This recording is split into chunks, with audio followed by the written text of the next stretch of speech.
নমস্কার বন্ধুরা, আজকে আমি চলে এসেছি তোমাদের সামনে একটা নতুন রেসিপি নিয়ে চিকেন কষা। যদিও এই রেসিপিটা সবাই মোটামুটি পারে, তবুও আমি যে প্রসেসে করেছি সেই প্রসেসটা তোমাদের দেখানোর জন্য চলে এসেছি। তাহলে চলো দেখে নেওয়া যাক আজকে আমি চিকেনটা কিভাবে রান্না করলাম। তা চিকেনটা রান্না করার জন্য প্রথমেই কিন্তু আমি কয়েক টুকরো আলু কড়াইয়ে তেল গরম করে কড়াইয়ের মধ্যে দিয়ে দিলাম আলুগুলোকে একটু ভেজে নেবার জন্য। তবে আলু এখানে খুব বেশি আমি দিইনি, কারণ চিকেনের পরিমাণটা যেহেতু আমার অল্প ছিল, তাই আলুর পরিমাণটা আমি অল্পই রেখেছি এখানে। আলুটা ভেজে আমি তুলে নিলাম একটা পাত্রে। এবার ওই তেলের মধ্যে আমি দিয়ে দিলাম 3টে এলাচ ফোড়নে। এবার এলাচটা একটু তেলে ভাজা হবে, সেই জন্য আমি একটু সময় দেব। তাই এলাচটাকে একটু আমি নেড়ে নিলাম।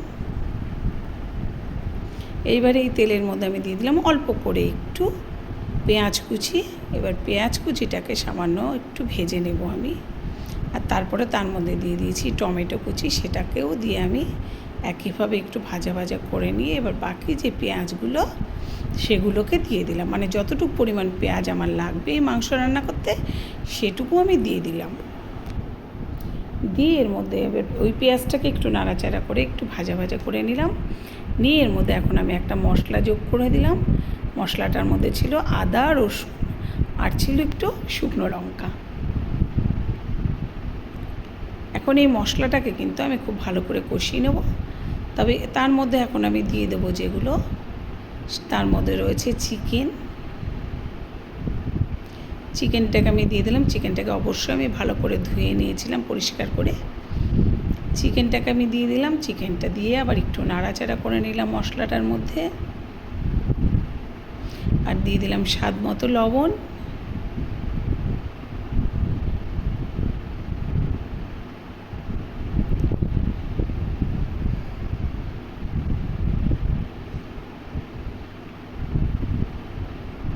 আর দিয়ে দিলাম একটা তেজপাতা। মানে যা যা দিতে হয় চিকেনের মধ্যে সেগুলো এখন আমি একটা একটা করে দিয়ে দিচ্ছি। আর দিয়ে দিলাম এখানে একটু হলুদ গুঁড়ো,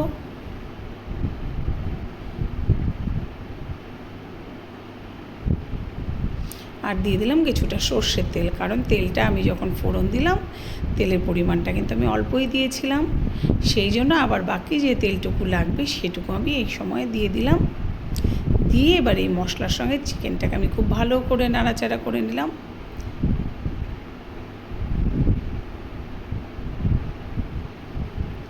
চিকেনের মধ্যে তেলটা একটু বেশি না দিলে চিকেনটা খেতে ভালো লাগে না, তাই আমি তেলটা দিলাম। দিয়ে এবারে আমি একটু কিছুক্ষণ নাড়াচাড়া করে নিয়ে এবার আমি কিছুক্ষণের জন্য সুন্দর করে ঢেকে দেব চিকেনটাকে। তা কিছুক্ষণ পরে আমি ঢাকনাটাকে এইভাবে খুলে নিলাম। তা চিকেনটা দিয়ে কিন্তু বেশি একটু জল উঠেছে, তবে আর কোনো জল কিন্তু আমি চিকেনটা সেদ্ধ হওয়ার জন্য দেব না। এই যে জলটুকু উঠেছে এই জলেই কিন্তু চিকেনটা সুন্দর সেদ্ধ হয়ে যাবে। তা আবার আমি ঢাকা দিয়ে দিলাম এবং তুলে নিলাম ঢাকনাটা। তো এই যে আবার মাঝে মাঝে এইভাবে ঢাকা তুলে তুলে আমি নেড়ে দিচ্ছি। এবার জলটা কিন্তু শুকোতে শুকোতে চিকেনটা একদম সিদ্ধ হয়ে যাবে। তো এবারে যে আমি আলুগুলোকে ভেজে রেখেছিলাম সে আলুগুলোকে দিয়ে দিলাম।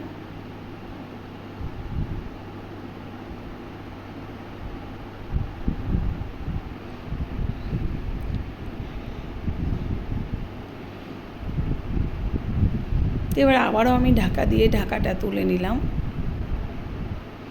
তা আর একটু সময়ের জন্য আবারও ঢাকা দিতে হবে, কারণ ঝোলটাও এখনও শুকোয়নি আর এদিকে মাংসটা আর একটু সেদ্ধ হবে।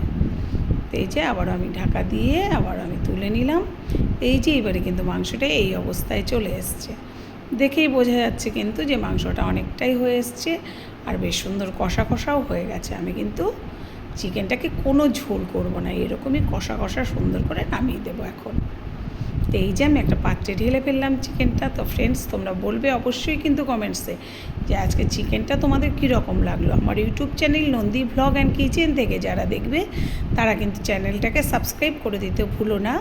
আর যারা আমার প্রোফাইল থেকে দেখবে তারা অবশ্যই লাইক কমেন্ট করবে আর শেয়ার করবে।